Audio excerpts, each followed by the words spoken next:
प्रणाम गुरुजी। प्रणाम। गुरुजी, जैसा कि आप अपने प्रत्येक प्रवचन में कहते हैं कि शुक्ल पक्ष की प्रथमा, द्वितीया और तृतीया को सूर्योदय के समय सूर्य चंद्र स्वर की प्रधानता शुभ है और कृष्ण पक्ष को सूर्योदय के समय सूर्य स्वर की प्रधानता शुभ है। तो क्या इसी प्रकार से चंद्रोदय के समय भी समान ही स्वर चलने चाहिए या इसके विपरीत स्वर चलने चाहिए? बहुत अच्छा प्रश्न है आपका। यह प्रश्न माँ श्रेष्ठा का है। माँ श्रेष्ठा के चैनल का नाम है द डार्क लाइट। जो भी माँ श्रेष्ठा प्रश्न करती हैं और मेरे द्वारा उन प्रश्नों का जो उत्तर दिया जाता है, माँ श्रेष्ठा अपने चैनल पर उस चर्चा को लेकर आती है। बहुत महत्वपूर्ण प्रश्न है माँ श्रेष्ठा का। सूर्योदय के समय शुक्ल पक्ष में पहले 3 दिन हमारा चंद्र स्वर चलना चाहिए और कृष्ण पक्ष की जो प्रथमा, द्वितीया, तृतीया पहले जो 3 दिन होते हैं उसमें हमारा सूर्य स्वर चलना चाहिए। माँ श्रेष्ठा पूछ रही हैं कि क्या जिस प्रकार से सुबह सूर्योदय के समय अलग अलग तिथि में अलग अलग स्वर चलना बताया गया है, तो क्या चंद्रमा का जो उदय होता है, क्या चंद्रमा के उदय के समय हमारा सूर्य स्वर चलना चाहिए या चंद्र स्वर चलना चाहिए? बहुत महत्वपूर्ण प्रश्न है और बहुत ही सूक्ष्म इसका उत्तर है। आदरणीय मित्रों, स्वर विज्ञान एक ऐसा विज्ञान है जिसमें आप जितना प्रवेश करेंगे, जितना उसके भीतर उतरेंगे, जितना उसको जानने की कोशिश करेंगे, उसकी सूक्ष्मता में प्रवेश करेंगे, उतना ही वह जटिल होता चला जाता है और सहज भी होता चला जाता है। जैसे पीछे हमारी अनेकों चर्चाओं में सूर्योदय के समय अलग अलग तिथि में अलग अलग स्वर का चलना बताया गया है। यदि सूर्योदय के समय कृष्ण पक्ष में सूर्य स्वर हमारा सुबह में बह रहा है, तो स्वाभाविक रूप से जैसे ही सूर्यास्त होगा संध्या में, तो हमारा चंद्र स्वर बहना शुरू हो जाएगा।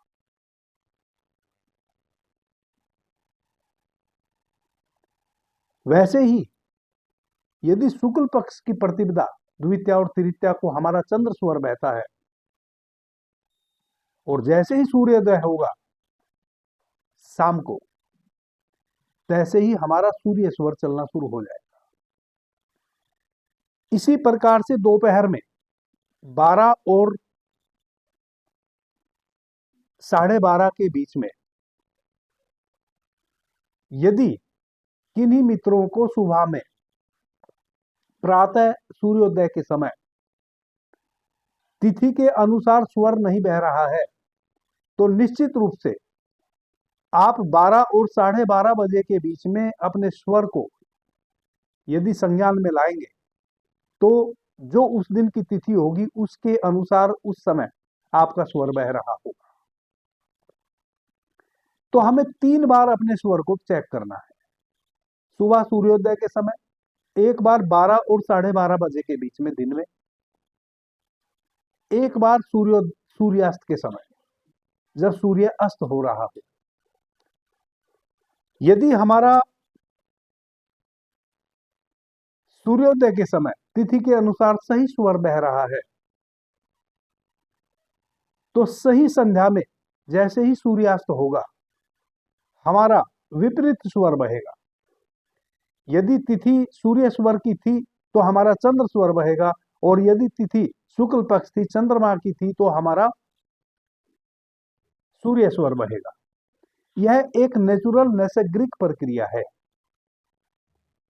अब मां श्रेष्ठा ने जो प्रश्न किया है वह इस प्रक्रिया के और भी गहन स्थिति में प्रवेश करने वाला प्रश्न है। वह क्या है? वह है कि रात्रि में हमारा चंद्र स्वर बहे और दिवस में हमारा सूर्य स्वर बहे। ऐसी कौन सी स्थिति है कि दिन में हमारा चंद्र स्वर बहे निरंतर और रात्रि में हमारा सूर्य स्वर बहे। यानी कि जब सूर्य का आगमन हो पृथ्वी पे, पहली किरण उतरे, उस समय हमारा चंद्र स्वर शुरू हो जाए और जैसे ही सूर्यास्त हो, रात्रि का आगमन हो, तैसे ही हमारा सूर्य स्वर बहना शुरू हो जाए। एक यह भी स्वर विज्ञान की बहुत महत्वपूर्ण स्थिति है। इस स्थिति को केवल योगी ही उपलब्ध हो पाते हैं। जो स्वर विज्ञान को अच्छे से साधेंगे उनको यह स्थिति उपलब्ध हो सकती है और यह बहुत ही महत्वपूर्ण, यदि किन्हीं साधक को, किन्हीं मित्र को यह स्थिति को वह उपलब्ध हो जाए तो यह अमृत के समान आपके जीवन में कार्य करेगी। जब हमारा सूर्य स्वर बह रहा होता है उस समय हम प्राण के तल पे बहुत ही स्ट्रांग होते हैं। जब हमारा चंद्र स्वर बह रहा होता है उस समय हम मन के तल पे बहुत स्ट्रांग होते हैं। चंद्र स्वर का जो स्वभाव है वह शीतल है, सौम्य है।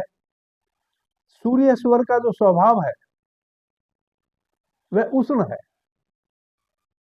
कठोर है।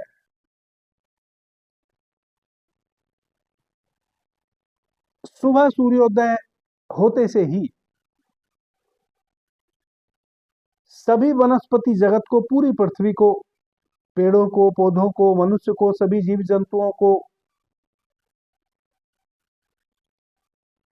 अधिक से अधिक प्राण ऊर्जा मिलना शुरू हो जाती है। सूर्य हमें प्राण ऊर्जा से ओतप्रोत कर देता है, हमारे भीतर एक उष्णता को ले आता है। जैसे ही पहली किरण पृथ्वी पे सूर्य की उतरती है तैसे ही हमारे भीतर एक उष्णता आनी शुरू हो जाती है। उस उष्णता की हमें अनिवार्यता है। यदि 2-3 दिन निरंतर सूर्य का आगमन पृथ्वी पे ना हो तो त्राहिमाम हो जाएगा। पूरी पृथ्वी पे खतरनाक विषाणु उत्पन्न हो जाएंगे, कोई जीवित नहीं बच पाएगा, ना वनस्पति जीवित बच पाएंगी, कोई पक्षी, सरीसृप या मनुष्य या पशु जीवित बच पाएगा। सूर्य की उष्णता हमारे लिए बहुत अनिवार्य है। चंद्रमा शीतल है, हमें शीतलता की भी अनिवार्यता है, हमें सौम्यता की भी अनिवार्यता है। यदि एक व्यक्ति, आप ऐसे समझें, निरंतर केवल दौड़ता रहे, रुके ना, उसके दौड़ने का कोई मूल्य है? दौड़ने का मूल्य तभी है जब आपको कहीं जाना है और वहां पहुंचने के लिए आपने दौड़ना शुरू किया और जब आप वहां पहुंच गए आप रुक गए। जहां आपने पहुंचना था वहां आप रुक गए और जिस कारण से आप वहां पहुंचे हैं, जिस कार्य हेतु आप वहां पहुंचे हैं, आप अपने उस कार्य को संपन्न करने में लग गए। लेकिन यदि आप रुके ही ना, आप निरंतर दौड़ते रहे, आप थक जाएंगे, समाप्त हो जाएंगे, मृत्यु को उपलब्ध हो जाएंगे, हासिल कुछ भी नहीं कर पाएंगे, न शरीर के तल पे, न मन के तल पे, न अर्थ के तल पे, न समाज के तल पे। वैसे ही हमें सूर्य की शक्ति की भी अनिवार्यता है स्वस्थ रहने के लिए भी और अपने दैनिक कार्यों को पूर्ण करने के लिए भी। और हमें सौम्यता की भी अनिवार्यता है, हमें हमारे जीवन में स्थिरता भी होनी चाहिए, सौम्यता भी होनी चाहिए, क्योंकि यदि जीवन में सौम्यता नहीं होगी, स्थिरता नहीं होगी, तो भी हम जीवन में कुछ भी हासिल नहीं कर पाएंगे। और यदि आपके पास ऊर्जा ही ना हो, आप निस्तेज बने रहें, आप चले ही ना, आप पड़े ही रहें, बैठे ही रहें, लेटे ही रहें, तो भी आप जीवन में कुछ भी हासिल नहीं कर पाएंगे। दोनों ऊर्जाओं का संतुलन केवल योगी बनाता है। सूर्य और चंद्र, यह दो महत्वपूर्ण हमारे स्वर हैं। यदि इनको समतुल्यता में कोई साधक ले आए तो भगवान शिव मां पार्वती से कहते हैं कि वैसा मनुष्य परम योगी कहलाता है और सभी सुखों को उपलब्ध होता है, सभी ऐश्वर्य को भोगते हुए अंत में परम पिता परमात्मा को जानता है, स्वयं को इस ब्रह्म में लीन करते हुए कह पाता है अहम ब्रह्मास्मि। जैसे ही सूर्य का आगमन हो पृथ्वी पे, तैसे ही हमारा पूरा दिन चंद्र स्वर बहे, सूर्य स्वर एक सेकंड के लिए भी ना बहे। और जैसे ही सूर्यास्त हो, सूर्य डूब जाए, तैसे ही हमारा सूर्य स्वर सक्रिय हो जाए। तराजू का पलड़ा बिल्कुल कांटा ना इधर ना उधर, एकदम सम्य, बीचों बीच। और यह जो बीचों बीच तराजू के कांटे की अवस्था है, यह न्यायपूर्ण है, ना इधर ना इधर। इसको केवल योगी साधते हैं, ऐसा भगवान शिव मां पार्वती से कह रहे हैं शिव सर्वोदय विज्ञान में। अब योगी कौन है? जब हम ऐसे शब्दों को सुनते हैं या कहीं पढ़ते हैं, तब हम पल्ला झाड़ लेते हैं कि ये तो योगियों के करने जैसी बात है, मैं तो साधारण व्यक्ति हूं, भला मैं कैसे साध पाऊंगा। आदरणीय मित्रों, प्रत्येक व्यक्ति उतना ही महत्वपूर्ण है जितना कोई बड़े से बड़ा योगी। प्रत्येक व्यक्ति के पास वह सभी गुण और अवगुण भरे हैं जो किसी के भी पास है। आप बुरे से बुरे व्यक्ति को खोज के इस जगत में ले आए, वह सारी बुराइयां आप में भी हैं। और अच्छे से अच्छे व्यक्ति को आप इस जगत में कहीं से भी खोज के ले आए, वह सारी अच्छाइयां भी आपके भीतर है, समाहित है। एक बीज के भीतर पूरा वृक्ष समाया हुआ है। जब भी उस बीज को सही भूमि, सही आर्द्रता, सही नमी मिल जाती है, तैसे ही वह बीज प्रस्फुटित होता है, अंकुरित होता है, पौधा बनता है और फिर वट वृक्ष बन जाता है, ताड़ का वृक्ष बन जाता है। सारी संभावना बीज के भीतर निहित है। वैसे ही सभी संभावना मनुष्य के पास निहित है। कोई मनुष्य बुराई में इतना उतर जा सकता है, इतना उतर जा सकता है कि लौटे ही ना।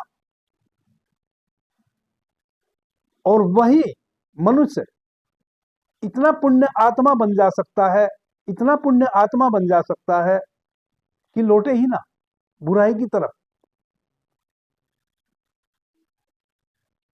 कैसे एक वाल्मीकि खतरनाक डाकू, और जब उसके भीतर परिवर्तन आता है, जब वह अपने भीतर, अपने अंतस में प्रवेश करता है, तो वही वाल्मीकि एक महान संत बन जाते हैं। कोई भी व्यक्ति साधारण नहीं है, छोटा नहीं है, शक्तिहीन नहीं है। सभी को इस परमपिता परमात्मा ने बनाया है, सभी के ऊपर परमपिता परमात्मा के हस्ताक्षर हैं। हम सभी इस ब्रह्मांड से जुड़े हैं, ब्रह्मांड से निर्मित है, और हम सबका विलय एक दिन इस ब्रह्मांड में ही हो भी जाना है। यह मनुष्य का शरीर मिट्टी में मिल जाएगा, और जो मनुष्य के भीतर बसा वह परमात्मा आत्मा रूपी है, वह इस ब्रह्मांड में विलीन हो जाएगा जिस दिन यह शरीर नहीं बचेगा। कोई भी व्यक्ति अनूठा है, आप में से एक भी व्यक्ति साधारण नहीं है, सभी असाधारण हैं। आपकी आंख केवल अपने भीतर एक बार खुल जाए, आप अपने भीतर अपनी तरफ एक बार लौट आए, आप भी योगी हैं, आप भी महापुरुष हैं। बस आपको अपनी तरफ लौटने की अनिवार्यता है। आप केवल अपनी तरफ एक बार आंख कर लीजिए। यह जो हमारा बहिरीकरण हो गया है, यह जो सारी दौड़ हमारी बाहर की तरफ है, एक बार हमारी आंख पलट जाए अपनी तरफ, भीतर की तरफ, आप पाएंगे कि आप वह सब कर सकते हैं जो कोई भी कर सकता था या किसी ने किया है। हर वह प्रत्येक कार्य आप कर सकते हैं जिसको आप समझते हैं कि भला मैं इसको कैसे कर पाऊंगा। तो भगवान शिव कहते हैं इसको केवल योगी ही साध सकते हैं। और वह योगी कौन है?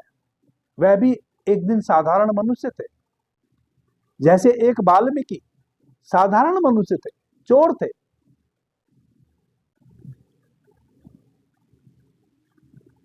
आपको योगी बनने में एक क्षण भी नहीं लगेगा। केवल फर्क इतना ही आना है कि अभी आपके जीवन की सारी दौड़ बाहर की तरफ है। आप जो भी ग्रहण करते हैं बाहर से करते हैं।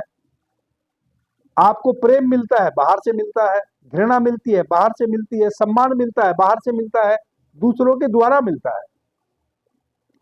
प्रेम मिलता है वह भी दूसरों के द्वारा, घृणा मिलती है वह भी दूसरों के द्वारा। जो भी जब से मनुष्य मां के उदर से जन्मा है तब से वह देख रहा है कि सब कुछ उसको बाहर से दूसरों के द्वारा मिल रहा है। सबसे पहला जो दुग्धपान माता के स्तन का एक शिशु करता है, वहीं से उसको पहला अनुभव यह होना शुरू हो जाता है कि मेरे पास जो भी है सब दूसरों का दिया हुआ दान है। चाहे वह प्रेम हो, चाहे वह घृणा हो, चाहे जो हो। धन कमाना है तो बाहर से कमाना है, सब कुछ आपने बाहर से लाना है। इस कारण से हम कई बार इतना हमारा बहिरीकरण हो जाता है कि अपने भीतर हम लौटना ही भूल जाते हैं। आपने बस अपनी तरफ एक बार लौटना है और आप योगी की श्रेणी में आ गए। अब दिन में हम सूर्य स्वर को, रात्रि में चंद्र स्वर को कैसे साधें?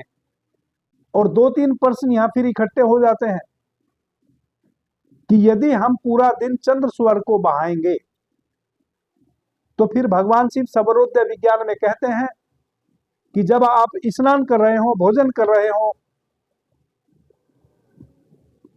बड़ी नेति कर रहे हो, तो आपका सूर्य स्वर चल रहा होना चाहिए, तब आपको यह सब कार्य करने चाहिए। जब आप कोई लिक्विड रूप में तरल पदार्थ सेवन कर रहे हो, जब कोई आप तरल पदार्थ सेवन कर रहे हो, तब वह चंद्र स्वर में करने चाहिए। ऐसा भगवान शिव मां पार्वती से शिव सबरोदय विज्ञान में कह रहे हैं। फिर तिथि का क्या होगा? स्वर के अनुसार दिन, जिस स्वर का जो दिन है उसका क्या होगा? दिशा का क्या होगा? अंकों का क्या होगा? सम विषम जो अंक होते हैं उनका क्या होगा? दिशा का क्या होगा? दिन का क्या होगा? आदरणीय मित्रों, जब आपने, मैं इस चर्चा के शुरू में ही कहा कि जब आप अपने भीतर एक समतुल्यता ले आते हैं चंद्र और सूर्य के बीच में, तब आपको बिल्कुल भी यह अनिवार्यता नहीं रह जाती कि आप चंद्र स्वर में तरल पदार्थ सेवन करें और सूर्य स्वर में आप ठोस पदार्थ, भोजन इत्यादि सेवन करें। इसकी कोई अनिवार्यता नहीं रह जाती। आपका शरीर एक ऐसा ऊर्जा पुंज बन गया है कि आप दिन भर में जितने भी कार्य आपको करने हैं वह सभी कार्य आप अपने चंद्र स्वर में कर सकते हैं। लेकिन कब? जब आप रात्रि में सूर्य स्वर को साध लें। यही योग है। इसी को भगवान शिव कहते हैं कि यह योगी ही साध सकते हैं। यदि पूरा दिन आप चंद्र स्वर को अपने भीतर साध लेते हैं, क्यों? क्योंकि पूरा दिन आपको सूर्य से प्राण ऊर्जा मिल रही है। जितनी आपको प्राण ऊर्जा की आवश्यकता है, जितनी आपको उष्णता की आवश्यकता है, सूर्योदय से लेकर और सूर्यास्त तक पूर्णता से मिल रही है। आपको इसके अतिरिक्त और अधिक उष्णता की अनिवार्यता नहीं है। देखा ना आपने, यदि आपका चंद्र स्वर अभी बह रहा है तो 2.5 घड़ी के पश्चात आपका सूर्य स्वर बहना शुरू हो जाएगा। चूंकि आपके स्वर सधे नहीं, अभी चंद्र स्वर बह रहा है। चंद्र स्वर बहने के कारण आपके भीतर एक शीतलता आ गई है, और वह शीतलता जैसे ही अधिक हो गई, अब 2.5 घड़ी चंद्र स्वर बहा, आपके भीतर एक शीतलता आ गई। अब उष्णता की अनिवार्यता है शरीर को। अब 2.5 घड़ी आपका सूर्य स्वर बहेगा। इस प्रकार से 24 घंटे में 24 बार आपके स्वर बदलते रहते हैं। 12 बार आपका सूर्य स्वर चलेगा, 12 बार आपका चंद्र स्वर चलेगा। यह एक नैसर्गिक प्राकृतिक नेचुरल प्रक्रिया है। लेकिन यदि आप दोनों स्वर में संतुलन बना लेते हैं, तब 2.5 घड़ी आपके स्वर को बहने की अनिवार्यता नहीं है। यदि आपने अपने स्वर को साध लिया तो पूरा दिन आप चंद्र स्वर में कार्य कीजिए। चूंकि स्वर विज्ञान में भगवान शिव मां पार्वती से यह भी कह रहे हैं कि जितने भी कार्य आप शुरू करते हैं प्रतिदिन, यदि वह सारे कार्य चंद्र स्वर में शुरू किए जाएं तो आप अधिक से अधिक लाभान्वित होते हैं।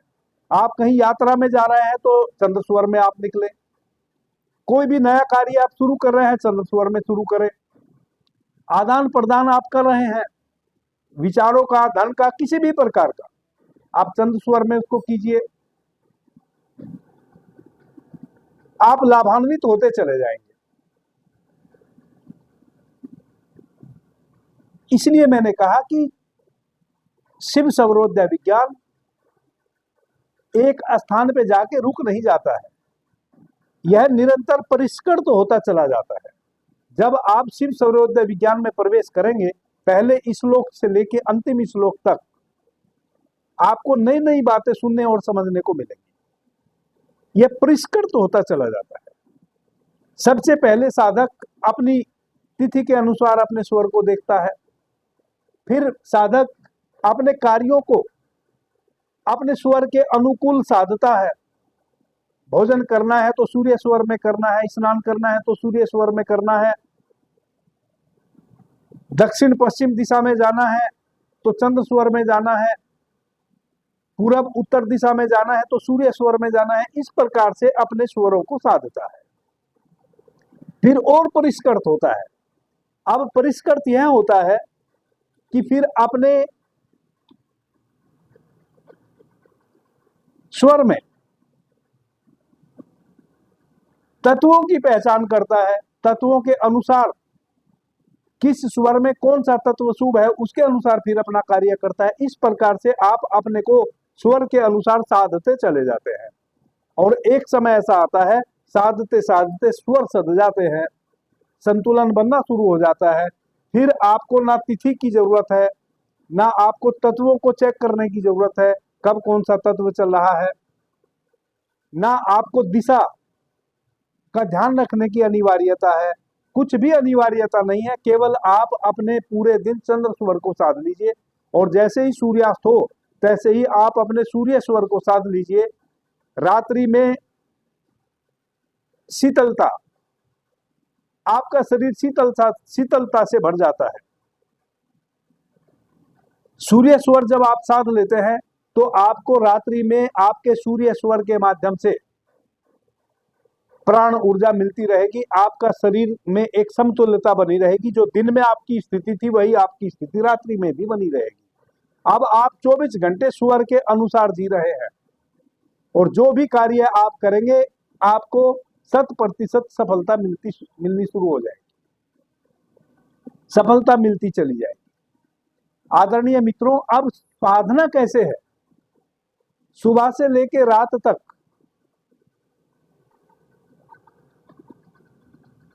चंद्र स्वर कैसे बहे और रात्रि में पूरी रात्रि सूर्य स्वर कैसे बहे, उसके लिए मैंने इससे पिछली जो चर्चा थी उसमें बताया कि हम कम से कम जितना अधिक से अधिक अपने स्वर को परिवर्तित कर सके, दिन भर जान पूछ के, पूरे दिन में 10, 25, 50 समय जब भी आपको याद पड़ जाए, अभी आपका चंद्र स्वर चल रहा है, चंद्र स्वर को बंद करें, सूर्य स्वर को सक्रिय करें। फिर जब सूर्य स्वर सक्रिय हो जाए और सहज रूप से सूर्य स्वर से आप श्वास भीतर भरने लगे और बाहर रेचक करने लगे, तैसे ही फिर आप अपने सूर्य स्वर को बंद कीजिए और चंद्र स्वर को शुरू कीजिए। जब भी आपके पास समय हो, इस प्रकार से जल्दी जल्दी अपने स्वर को चेंज कीजिए। आपका आपके स्वरों पे आधिपत्य हो जाएगा। अब आप पूरा दिन अपने चंद्र स्वर को, एक समय आएगा जब साध लेंगे, केवल आप विचार भर करेंगे कि आपका चंद्र स्वर चलना शुरू हो जाएगा। एक और अतिशय महत्वपूर्ण विधि है अपने स्वर को पूरा दिन चंद्र स्वर को बहाने की और रात्रि में सूर्य स्वर को बहाने। रात्रि में तो थोड़ा सा सहज हो जाता है, क्योंकि यदि आप बायां करवट पूरी रात्रि सोते हैं, ऑटोमेटिक आपका सूर्य स्वर सक्रिय। प्रॉब्लम है दिन की। दिन में यदि आपने चंद्र स्वर को पूरा दिन बहाना है, तो जैसे ही आप सुबह सूर्योदय के समय अपने स्वर को चेक कीजिए, जोन सा भी आपका स्वर चल रहा हो, यदि चंद्र स्वर चल रहा है तो बड़ी अच्छी बात है, यदि सूर्य स्वर चल रहा है तो वहां से अपने स्वर को आप चेंज कीजिए। स्वर को चेंज करने के पश्चात जब आपका चंद्र स्वर सक्रिय हो जाए और आपका सूर्य स्वर निष्क्रिय हो जाए, एक रुई का टाइट सा गोला बनाइए और उसको अपने सूर्य स्वर में भीतर डाल दीजिए। पूरा दिन उसको डले रहने दीजिए, चमत्कार हो जाएगा। आप देखेंगे कि आपका चंद्र स्वर ही निरंतर बहता रहेगा, सूर्य स्वर बहना बंद हो जाएगा पूरा दिन। कितना सहज है। बहुत टाइट एक गुट्ठी बना लीजिए रुई की, बड़ा सा रुई का फोआ लीजिए, उसको लपेट लपेट के उसको छोटा कीजिए, खूब उसको टाइट से लपेटिए, छोटा कीजिए और उसको अपनी नासिका में घुसा लीजिए भीतर। कब घुसा लीजिए? सबसे पहले आप अपने चंद्र स्वर को सक्रिय कीजिए और सूर्य स्वर को निष्क्रिय कीजिए, उस अवस्था में घुसा लीजिए। पूरा दिन आपका सूर्य स्वर बहेगा ही नहीं, चंद्र स्वर निरंतर बहता रहेगा। इसी प्रकार से फिर रात्रि में आप सूर्य स्वर को, जैसे ही संध्या हो, सूर्यास्त होए, तैसे ही आप एक रुई का फाहा अपने सूर्य स्वर को सक्रिय करके चंद्र स्वर में घुसा लीजिए। पूरी रात्रि आपका सूर्य स्वर बहेगा। सुबह उठते से ही फिर आप दोनों टाइम बस इस बात को ध्यान में रखें, सही सूर्योदय के समय आपने अपने चंद्र स्वर को सक्रिय करना है और सही सूर्यास्त के समय, यह दोनों टाइम आप एकदम सजग रहिए। जैसे ही सूर्य की लालिमा संध्या में समाप्त होती है, सूर्य डूब जाता है, तैसे ही आप देखिए आपका सूर्य स्वर बहा शुरू हुआ कि नहीं हुआ। यदि नहीं हुआ, सूर्य स्वर को आप शुरू कीजिए और जैसे ही सूर्य स्वर शुरू हो जाए, सहज रूप से श्वास भीतर बाहर आने जाने लगे, तैसे ही अब चंद्र स्वर में वह रुई की गुट्ठी घुसा लीजिए।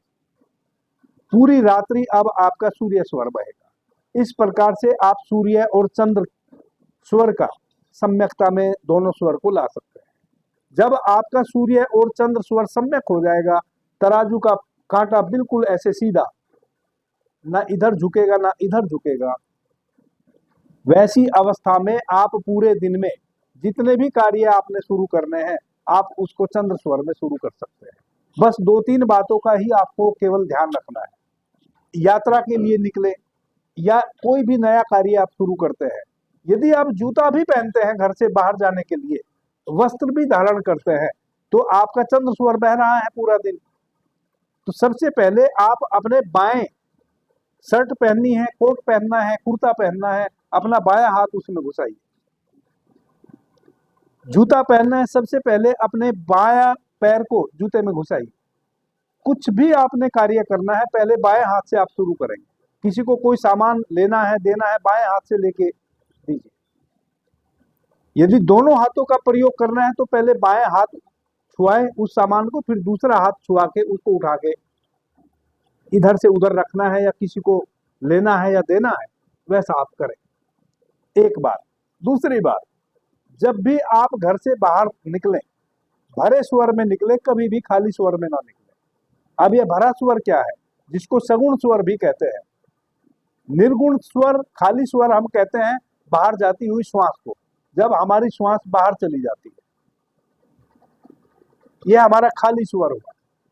भरा स्वर हम कहते हैं, सगुण स्वर हम कहते हैं उसको, जब हम श्वास को भीतर ले रहे होते हैं, जब श्वास भीतर भर रही होती है। जब भी आप किसी कार्य की शुरुआत करें, जैसे आपने घर से बाहर जाना है, सबसे पहले श्वास को भीतर भरें, अब अपना जूता पहने, फिर सामान्य श्वास लें। अब आपने अपने दरवाजे से बाहर पैर रखना है, श्वास को भीतर भरे, रोके। चंद्र स्वर चूंकि चल रहा है तो बायां पैर पहले बाहर रखें, फिर आराम से श्वासों को लेते छोड़ते हुए आप अपना चलते चले जाएं। अब आपने किसी वाहन पे सवार होना है, आपका पर्सनल वाहन हो या सामूहिक वाहन हो, किसी भी वाहन की सवारी करेंगे, उसमें चढ़ेंगे, हमेशा ध्यान में रखें स्वर को पहले भीतर भरे, अब रोके श्वास को और उस वाहन पे आप चढ़ जाएं। जब भी जहां भी आपने उस वाहन से उतरना हो, सबसे पहले स्वर को छोड़े। हमेशा निर्गुण स्वर में आप उस वाहन से नीचे उतरिए, निर्गुण स्वर में। भरे स्वर में कभी मत उतरिए, भरे स्वर में चढ़िए और खाली स्वर में उतरिए। श्वास पहले छोड़िए, श्वास को पूरा छोड़ने के पश्चात रोकिए और तब उस वाहन से आप नीचे उतरिए। अब आपने अपने ऑफिस में प्रवेश करना है या किसी और से आप वार्तालाप करने जा रहे हैं, किसी के घर जा रहे हैं, किसी के ऑफिस में जा रहे हैं, दफ्तर में जा रहे हैं, दुकान में जा रहे हैं, फैक्ट्री में जा रहे हैं, जहां भी आप जा रहे हैं, हमेशा भरे स्वर में वहां प्रवेश कीजिए। श्वास को भीतर भरिए, रोकिए और वहां प्रवेश कीजिए। जब भी आपने किसी से वार्तालाप करनी है किसी भी प्रकार की, तो जो स्वर आपका चल रहा है, जैसे बायां स्वर चूंकि आपने साध लिया है तो निरंतर पूरा दिन आपका बायां स्वर बह रहा है, तो आप बाईं स्वर से बाईं तरफ से ऐसे बैठे, यानी कि सामने वाले व्यक्ति के समक्ष यदि आपने उसके साथ कोई बिजनेस करना है, किसी भी प्रकार की बातचीत चर्चा आप उस व्यक्ति से करने गए हैं, तो आप उसको, सामने वह बैठा है तो आप थोड़ा अपने बाएं, क्योंकि आपका चंद्र स्वर चल रहा है, तो अपने भरे स्वर की तरफ उसको रखें। आप जो जिस विषय पर भी मंत्रणा करने गए हैं उस व्यक्ति से, वह आपकी प्रत्येक बात को मानेगा।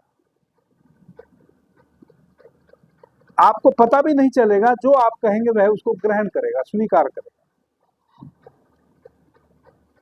उसके बाद जब आप वापस अपने घर की तरफ लौटते हैं तो हमेशा ख्याल में रखें, जब आप अपने घर में प्रवेश करें खाली स्वर में प्रवेश करें। जब घर में प्रवेश वापस करें, पूरा दिन यात्रा करके अपने ऑफिस से, घर से, कहीं भी, जिस कार्य हेतु जहां भी आप घर से बाहर गए थे तो आप भरे स्वर में गए थे, अब यदि अपने ही घर वापस लौटना है तो खाली स्वर में लौटे। यदि आप अपने शहर से बाहर दूसरे शहर गए थे तो जब आप अपने शहर में प्रवेश करें हमेशा खाली स्वर में प्रवेश करें। अपने घर में प्रवेश करें हमेशा खाली स्वर में प्रवेश करें। आपके जीवन में शुभ ही शुभ होता चला जाएगा। आदरणीय मित्रों, स्वर विज्ञान अति महत्वपूर्ण विज्ञान है। भगवान शिव कहते हैं आपके स्वर से बढ़ के कोई आपका मित्र नहीं है, स्वर से बढ़ के कोई धन नहीं है। यदि आप अपने स्वर को समझते हुए अपने जीवन में स्वर के अनुसार कार्य करते हैं तो आप अपने जीवन में हमेशा शुभ फल प्राप्त करेंगे, अशुभ फल कभी भी प्राप्त नहीं कर सकते। आपका कितना भी प्यारा मित्र हो कोई, एक समय पे वह धोखा दे सकता है, लेकिन आपका स्वर आपको कभी भी धोखा नहीं देगा। यदि आप अपने स्वर के प्रति सचेत हैं, कुछ दिनों यदि आपने दिन में चंद्र स्वर, रात्रि में सूर्य स्वर साध लिया है, आप पाएंगे कि किसी भी घटना के घटने से पहले यदि कोई बुरी घटना, यदि कुछ आपका अहित होना वाला है, आपको पहले ही आभास होना शुरू हो जाएगा। किसी व्यक्ति से यदि आपको नुकसान पहुंचना है, आपको पहले ही आभास हो जाएगा। आप उस व्यक्ति के साथ व्यवहार नहीं करेंगे और आप दुर्घटना से बच जाएंगे। इस पे मैं और विस्तार से आगे सूक्ष्मता से चर्चा करूंगा, कैसे आप दुर्घटनाओं के घटने से पहले सचेत हो जाएं, वह कौन सी विधि है, और सूक्ष्मता से मैं उस विधि को आपको बताने की कोशिश करूंगा। आज मां श्रेष्ठा ने जो प्रश्न पूछा था उसका उत्तर यही है संक्षेप में कि यदि आप तिथि के अनुसार अपने स्वर को देख रहे हैं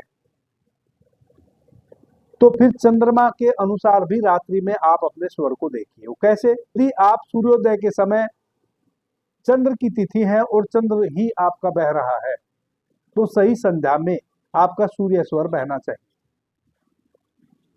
और एक बार दोपहर में 12 और 12:15, 12:30 के बीच में फिर आपका सूर्य स्वर बहना चाहिए। जो तिथि है, यदि आपका सुबह में सूर्योदय के समय चंद्र की तिथि में चंद्र स्वर नहीं बहा तो फिर वह दोपहर में 12 और 12:30 बजे के बीच में जरूर बहेगा, और यदि बहा तो फिर दोपहर में 12, 12:30 बजे के बीच में विपरीत स्वर बहेगा। यानी कि चंद्र की तिथि में यदि सूर्योदय के समय आपका चंद्र स्वर चला तो 12 और 12:30 बजे के बीच में आपका सूर्य स्वर सक्रिय होगा। दिन भर चाहे आपके स्वर में कितनी भी उथल पुथल रही हो, लेकिन 12 और 12:30 बजे के बीच में निश्चित रूप से आपका सूर्य स्वर बहेगा, और सही संध्या में जैसे ही सूर्यास्त होगा तैसे ही फिर आपका सूर्य स्वर बहेगा। और यदि आप दिन में चंद्र स्वर को साध लेते हैं, रात्रि में सूर्य स्वर को साध लेते हैं, फिर आपको इन सभी चीजों की आवश्यकता नहीं रह जाती है। आप बस दिन भर चंद्र स्वर में अपने सभी कार्य कीजिए, आपका मंगल होगा, केवल मंगल होगा और मंगल ही होगा। अभी के लिए इतना ही। आपने मुझे ध्यान से, प्रेम से सुना, उससे मैं बहुत अनुग्रहित हूँ। सभी मित्रों को मेरा प्रणाम, धन्यवाद। जय श्री राम।